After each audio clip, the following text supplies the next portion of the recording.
कहानी। उसके सारे जिस्म में मुझे उसकी आंखें बहुत पसंद थीं। ये आंखें बिल्कुल ऐसी ही थीं जैसे अंधेरी रात में मोटर कार की हेडलाइट्स, जिनको आदमी सबसे पहले देखता है। आप ये ना समझिएगा कि वो बहुत खूबसूरत आंखें थीं, हरगिज़ नहीं। मैं खूबसूरती और बदसूरती में तमीज़ कर सकता हूँ, लेकिन माफ़ कीजिएगा, इन आंखों के मामले में सिर्फ इतना ही कह सकता हूँ कि वो खूबसूरत नहीं थीं, लेकिन इसके बावजूद उनमें बेपनाह कशिश थी। मेरी और उन आंखों की मुलाकात एक अस्पताल में हुई। मैं उस अस्पताल का नाम आपको बताना नहीं चाहता, इसलिए कि इससे मेरे इस अफसाने को कोई फ़ायदा नहीं पहुंचेगा। बस आप यही समझ लीजिए कि एक अस्पताल था जिसमें मेरा एक अजीज़ ऑपरेशन कराने के बाद अपनी ज़िंदगी के आखिरी सांस ले रहा था। यूं तो मैं तीमारदारी का कायल नहीं, मरीजों के पास जाकर उनको दम दिलासा देना भी मुझे नहीं आता, लेकिन अपनी बीवी के पहम इसरार पर मुझे जाना पड़ता कि मैं अपने मरने वाले अजीज़ को अपनी खुलूस और मोहब्बत का सबूत दे सकूं।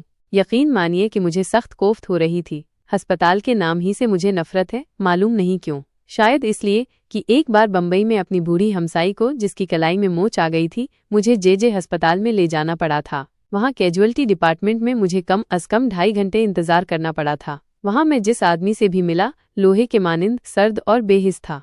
मैं उन आंखों का जिक्र कर रहा था जो मुझे बेहद पसंद थीं। पसंद का मामला इनफिरादी हैसियत रखता है। बहुत मुमकिन है अगर आप ये आंखें देखते तो आपके दिलो दिमाग में कोई रद्दे अमल पैदा न होता। ये भी मुमकिन है कि आपसे अगर उनके बारे में कोई राय तलब की जाती तो आप कह देते, निहायत वाहियात आंखें हैं। लेकिन जब मैंने उस लड़की को देखा तो सबसे पहले मुझे उसकी आंखों ने अपनी तरफ मुतवज्जा किया। वो बुर्का पहने हुए थी मगर नकाब उठा हुआ था। उसके हाथ में दवा की बोतल थी और वो जनरल वार्ड के बरामदे में एक छोटे से लड़के के साथ चली आ रही थी। मैंने उसकी तरफ देखा तो उसकी आंखों में जो बड़ी थी, न छोटी, स्याह थी, न भूरी, नीली थी, न सब्ज, एक अजीब किस्म की चमक पैदा हुई। मेरे कदम रुक गए, वो भी ठहर गई। उसने अपने साथी लड़के का हाथ पकड़ा और बौखलाई हुई आवाज में कहा, तुमसे चला नहीं जाता। लड़के ने अपनी कलाई छुड़ाई और तेजी से कहा, चल तो रहा हूँ, तू तो अंधी है।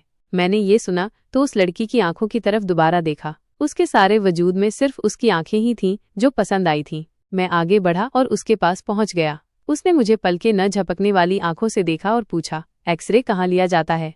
इत्तफाक की बात है कि उन दिनों एक्सरे डिपार्टमेंट में मेरा एक दोस्त काम कर रहा था और मैं उसी से मिलने के लिए आया था। मैंने उस लड़की से कहा, आओ मैं तुम्हें वहां ले चलता हूँ, मैं भी उधर ही जा रहा हूँ।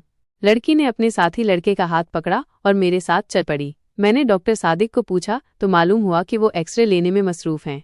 दरवाज़ा बंद था और बाहर मरीजों की भीड़ लगी थी। मैंने दरवाज़ा खटखटाया। अंदर से तेज़ो तुंद आवाज़ आई, कौन है? दरवाज़ा मत ठोको। लेकिन मैंने फिर दस्तक दी। दरवाज़ा खुला और डॉक्टर सादिक मुझे गाली देते देते रह गया। ओह, तुम हो?